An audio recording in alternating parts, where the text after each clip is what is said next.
ನಮ್ಮ ರಾಜ್ಯದ ಎಲೆಕ್ಷನ್ ಕಮಿಷನರ್ನ ಭೇಟಿ ಮಾಡಲಿಕ್ಕೆ ನಾನು ರಾಮಲಿಂಗಾರೆಡ್ಡಿ ಅವರು, ದಿನೇಶ್ ಅವರು, ರಿಜ್ವಾನ್ ಅವರು, ಶ್ರೀನಿವಾಸ್ ಅವರು, ಸುರೇಶ್ ಅವರು, ಪುಟ್ಟಣ್ಣ ಅವೆಲ್ಲ ಬಂದು ಭೇಟಿ ಮಾಡಿದ್ದೇವೆ. ಒಂದು ಡೆಲಿಗೇಷನ್ ಹಿಂದೆ state election commission voter list ಅಲ್ಲಿ ಅವರು ಮಾಡ್ತಾ ಇದ್ದಾರೆ. ಹಿಂದೆ ನಮ್ಮ ಎಲೆಕ್ಷನ್ ಕಮಿಷನ್ ಏನು ವೋಟರ್ ಲಿಸ್ಟ್ ಕೊಟ್ಟಿತ್ತು ಆ ಬೇಸು ತೆಗೆದುಕೊಂಡು ಹೋಗ್ತಾ ಇದ್ದಾರೆ.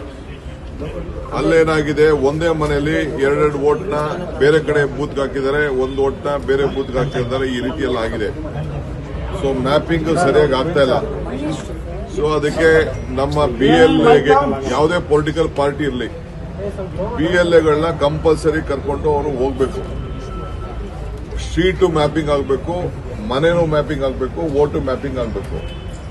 ಆ ದೃಷ್ಟಿಯಿಂದ ತಾವು ಏನು ಹಿಂದೆ ಲ್ಯಾಬ್ಸ್ ಆಗಿತ್ತು ಕೆಲವು ಕ್ಷೇತ್ರಗಳಲ್ಲಿ, ಕೆಲವು ಬೂತ್ಗಳಲ್ಲಿ, ಅದೆಲ್ಲ ಸರಿಯಾಗಬೇಕು. ಇದನ್ನ ನೀವು ನ್ಯಾಯಬದ್ಧವಾಗಿ ಏನು ಕಾನೂನು ಚೌಕಟ್ಟಿನಲ್ಲಿ ಮಾಡಿದ್ದಾರೆ, ಯಾವುದೇ ಪೊಲಿಟಿಕಲ್ ಪಾರ್ಟಿಯವರಿರಲಿ ಅವ್ರನ್ನೂ ಇನ್ವಾಲ್ವ್ ಮಾಡ್ಕೊಳ್ಳಿ. ಎಲ್ಲರನ್ನೂ ಮಾಡಿಕೊಂಡು ನ್ಯಾಯಬದ್ಧವಾದಂತಹ ವೋಟರ್ ಲಿಸ್ಟ್. ಯಾಕೆಂದ್ರೆ ಈ SIR ಮಾಡ್ತಾ ಇರೋದ್ರಿಂದ ನಾವು ಜಾಗೃತರಾಗಬೇಕು. ನಾನು ಎಲ್ಲ BLAಗಳಿಗೆ, ಎಲ್ಲ ಪೊಲಿಟಿಕಲ್ ಲೀಡರ್ಸ್ಗೂ ನಾನು ಹೇಳ್ತಾ ಇದ್ದೀನಿ, ಕೆಲವರೆಲ್ಲ ಬಹಳ ಮಿಸ್ಯೂಸ್ ಮಾಡ್ಕೊಂಡಿದ್ದಾರೆ. SI ಮಾಡೋಂಥ ಸಂದರ್ಭದಲ್ಲಿ ಹಿಂದೆ ಎಲ್ಲ ಯಾರ್ಯಾರೋ ಫಾರಂ 7 ಕೊಟ್ಬಿಟ್ಟು ಡಿಲೀಟ್ ಮಾಡಿಸೋದು, ಆ ಕೆಲಸ ಕೂಡ ಎಲ್ಲ ನಡೆದಿದೆ. ಅದೆಲ್ಲ ಕ್ಲೀನ್ ಆಗಿ ರೆಕ್ಟಿಫೈ ಆಗಬೇಕು. ಬೆಂಗಳೂರು ನಗರದಲ್ಲಿ ಎಲೆಕ್ಷನ್ ಮಾಡ್ತಾ ಇದೀವಿ, ಜಿಲ್ಲಾ ಪಂಚಾಯತ್ ಎಲೆಕ್ಷನ್ ಮಾಡ್ತಾ ಇದೀವಿ, ತಾಲೂಕ್ ಪಂಚಾಯತ್ ಎಲೆಕ್ಷನ್ ಮಾಡ್ತಾ ಇದೀವಿ. ಹೀಗೆ ಇದನ್ನ ಪರಿಶುದ್ಧವಾದಂತಹ ವೋಟರ್ ಲಿಸ್ಟ್ ನ ನಮ್ಮ ರಾಜ್ಯದಲ್ಲಿ ನೀವು ಮಾಡಬೇಕು.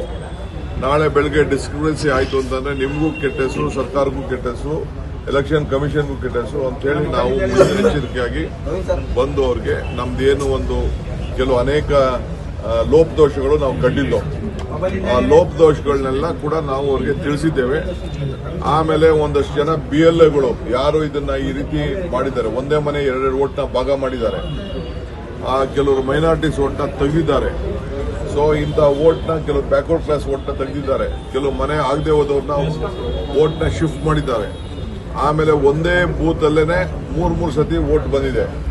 ಒಂದು ಬೂತ್ ಅಲ್ಲಿ ಎರಡೆರಡು ವೋಟ್ ಇದೆ ಒಂದೇ ಮನೆದು, ಇನ್ನೊಂದು ಬೂತ್ ಅಲ್ಲೂ ವೋಟ್ ಇದೆ. ಡಬಲ್ ವೋಟು, 3 ವೋಟು, 4 ವೋಟು ಕೂಡ ಮಾಡಿದ್ದಾರೆ. ಅದೆಲ್ಲ ದಾಖಲೆಗಳೆಲ್ಲ ನಾವೆಲ್ಲ ಕೊಟ್ಟಿದ್ದೀವಿ. ಅಂತವ್ರನ್ನೆಲ್ಲ ಕೂಡಲೇ ಫಸ್ಟ್ ರಿಪೋರ್ಟ್ ತರಿಸ್ಕೊಂಡು ರಿವೆರಿಫೈ ಮಾಡಿ ಅವ್ರನ್ನ ಫಸ್ಟ್ ಸಸ್ಪೆಂಡ್ ಮಾಡಬೇಕು ಅಂತ ಹೇಳಿದ್ದೇವೆ. ಯಾರೇ ಆಗಲಿ ನಿರ್ದಾಕ್ಷಿಣ್ಯ ಇಲ್ಲದೆ ಅಂತವ್ರನ್ನೆಲ್ಲ BLOಗಳನ್ನೆಲ್ಲ ಸಸ್ಪೆಂಡ್ ಮಾಡಬೇಕು ಅಂತ ಹೇಳಿದ್ದೇವೆ. ಸೊ ಅದಕ್ಕೆ ನಮ್ದು ರಿಕ್ವೆಸ್ಟ್ ಇದೆ.